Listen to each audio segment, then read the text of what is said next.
The DC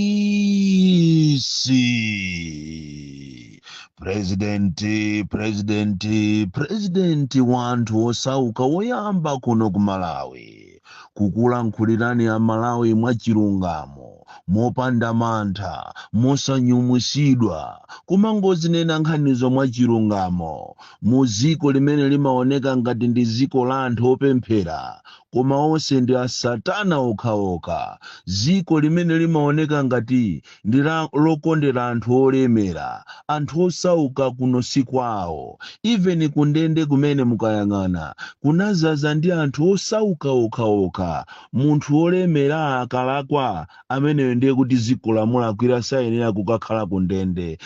Kayekaye akakhala wandale ameneyo ndiye samachedwa kutuluka. Olo siku ngati lalero pa 20 atakhala kuti akhoti akonza kunena kuti akamveza belo yake, amapezeka kuti jaji wina amabwera ndi kuchita override, kuchita overrule, kunena kuti munthu amene ayenera atuluke azipita kwawo, ndipo sayeneranso kuzamangidwa iyayi. Ameneyotu ndiye munthu wolemera komanso munthu wamakobiri, munthu yotu ndi wandale. Koma akakhala munthu osauka ndiye kwawo ndi kundende. Kumadabwa kuti kodi chazani ndani kunena kuti lero li anthu olemera akakhala kuti alakwa kapena anthu ndi andale akakhala kuti alakwa ndiye inu majaji muzikanena kuti amene musazammangeso. Hai, koma anthu osauka ndi amene amazazako kundende. Dziko lomvetsa chisoni kwambiri. Ndizomvetsa chisoni kumanena kuti kodi Malawi akupita kuti?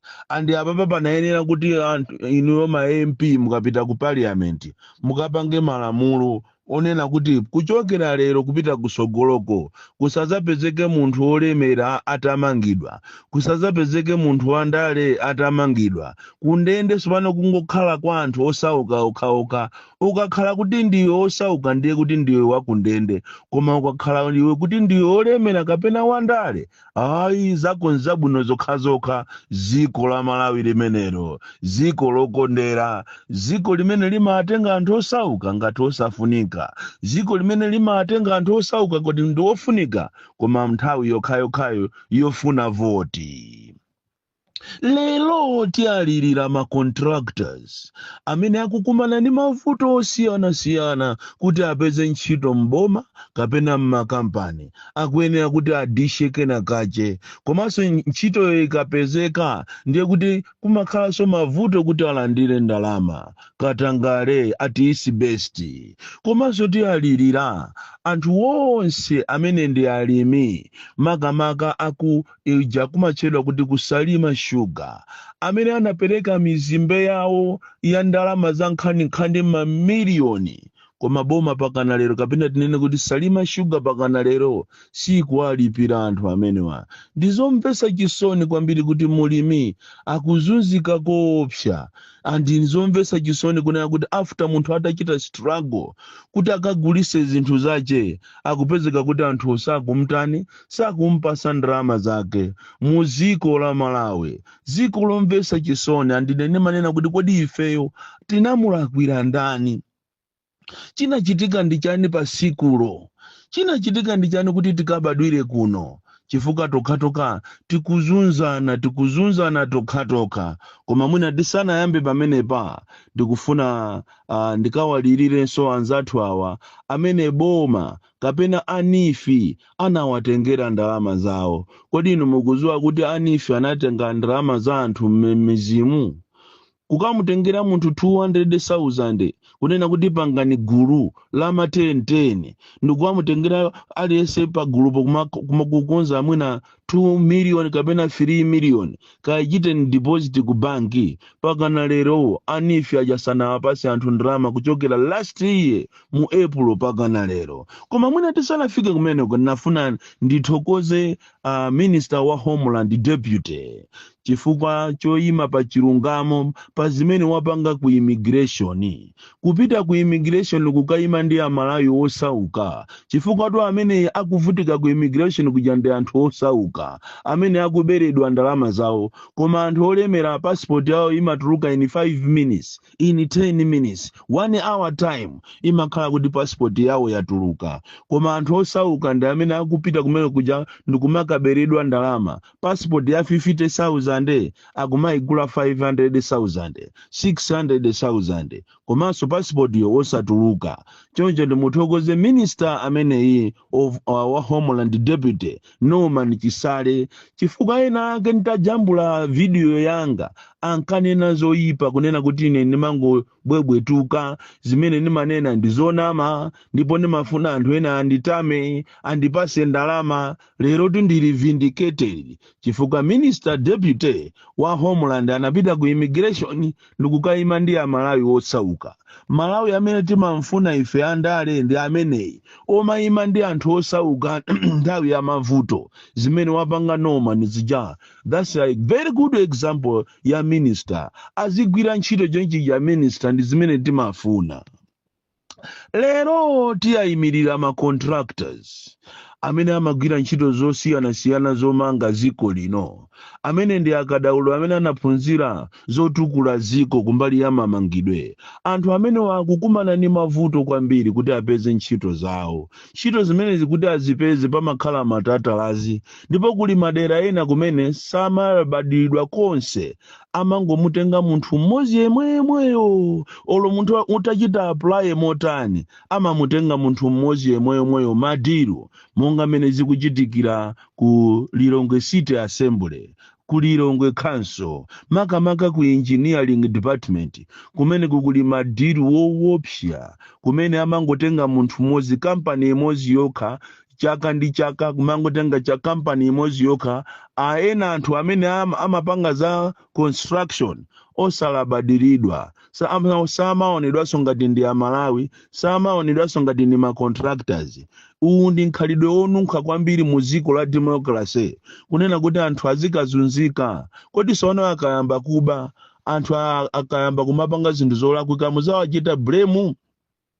ku Lilongwe City Council kapena ku Lilongwe Assembly kuli mchitidwe wa chinyengo kwambiri kumbali ya kupereka ntchito kwa ma contractors anthu akulira and it's not only Lilongwe City Council kapena Lilongwe Council ai kapena Assembly ai koma anthu ambiri madera ambiri mbomamu even ma district council muli makatangale woopsa kwambiri amene anthu ambiri sakupeza mwayi wazomanga kapena kuchita supplies nthu ai ndithu akumapezeka kuti akumangopangidwa madiru makamaka anthu amene samachita supply katundu osiyana-siyana amene waso ali pa chipinjo chonena kuti samalandira ndalama zawo andi zimene zizi ndi zinthu zomvetsa chisoni even anthu ena anachita supply katundu wawo kunifi paka na lero anthu amene anachita supply katundu kunifi paka na lero sakulandira ndalama zawo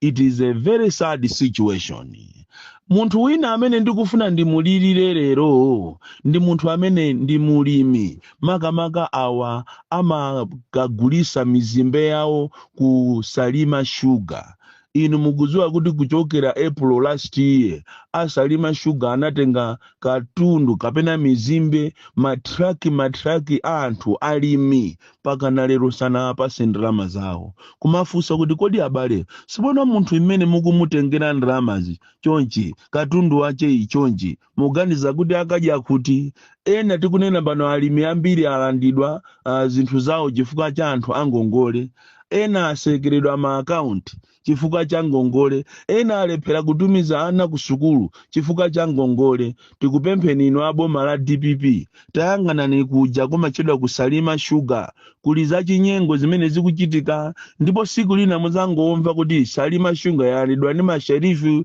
chifukwa cha mchitidwe umene ukuchitika wa chinyengo kumene koko ku Salima Sugar alimia kuzunzika koopsa kuzunzika munthu analima mizimbe yake ndikuyitenga mizimbe ija ndikukayigulisa kuti apezeke nakaje ena ndi aja nthaija matraki yawo anaolera mizimbe inaola pa gate inaola ku estate popanda kuigula. Lero li anthu aja akuchita struggle kuti apeze ndalama zawo. It is a sad situation kuti in Malawi timachitana treat kodi tu mavuto amene akukumana ndi ife a Malawi sikuti amapanga tu ndi anthu ena atuya timapangana tokatoka muno Malawi tokatoka anthu okuda tokatoka ndipo anthu okuda ndi ankhanza kopsa kuwapanganso nkhanza anthu okuda anzawo. So mulimi waku Salima Sugar amene anapita ndikukagulisa mizimbe yace ku Salima Sugar akulira mokweza kwambiri andisindikudziwa kuti kodi kumene kukusalimaku kwaphweka motani chifukwa even olowa ndale yambiri even apakali panopa ena ayamba kumadyera kumene koko ku Salima Sugar. Sindikudziwa kuti kampani imeneyi inakhazikitsidwa kuti anthu andale azilemerako. So it is very very unfortunate kunena kuti mchitidwe umene wozuza anthu ku Salima Sugar ukuchitika ukupitirirabe.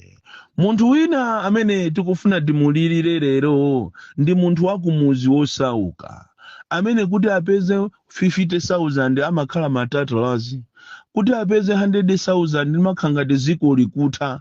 Leroli anifi anapita mizimu ndikukauza anthu kulengeza pa wireless kuti afuna amene akufuna ndalama azikhala m'magulu 10 kodi to anthu m'Malawi muno kuchokera ku Nsanje pakana kuchitipa atamva nkhani imene anakondwera kwambiri nkhotakota pakana kunchinji anthu anapanga magulu kuti mwina nthawi ino ndikukatamuka makamaka mboma limene lijalo la MCP anthu anapanga magulu osiyana kuti mwina ayambe ma business ndiye kuli malamulo amene anapereka anifiwo kuti aliyense amene akufuna kuchita apply pangani gulu la anthu 10 ndiye kandi 15 kandi 20 mmene momwe munthu wina aliyense individual apereke 300,000 apereke 200,000 ndiye kunali tu magulu ena kukhala ndi kutolera ndalama 4 million 2 million 3 million 5 million ena pakana 10 million malinga ndi volume ya ndalama zimene amafuna kuti angongole. Koma kuchokera pompo pakana lero magulu onse anangotenga ndalama zija kukayika ku banki mu account ya nifi osalandira ngongole pakana lero. Izizi siku lina muzalira chifukwa kuzabwera anthu ena ozindikira azauza magulu amene wakuti pitani ku court azakapita ku court muzalipira ndalama zimene zijazo mamiliyoni amene ajawo ndi ma interest zosatira zake nifi kapena boma lizaluza ndalama zambiri. So ndikupempheni inu akulu a DPP amene sipano muli mboma lero kunena kuti tapangani machawi muone zovunda zimene anasiya anzanu kunena kuti kunifi anthu akuzunzika kopsa even pakali panopa anifiwo akamatolera ngongole ayamba kuyenda ndi mabounce atu kusiyana ndi a polisi kumachita force anthu ena anapasa ngongole mochedwa kuti apange za ulimi azapereke ndalama akakolola chimanga kapena mpunga ayi ndithu anapasa mochedwa zinthu zozitapita kale. Lero li anthu amene akulephera kuchita nawo pulidi anifi aja kuti chabwino ngoti pasani mpata mutidikire kaya mutisayiniseso kuti ife tini ngongole koma ayi anifi akumapita kumene kujako ndi mabouncer onyamula zisulo ndikumaopseza anthu. Tatene Amalawi tizikondana ndithu zikolindira tonse osamapangana nkhanza anthu olemera asamakhale pasogolo osauka ndikumakhala zisiru muziko lawo lomwe. Ayi tiyeni tizikondana wina aliyense azimva kukoma tisamafunane nthawi yokha ya kampeni.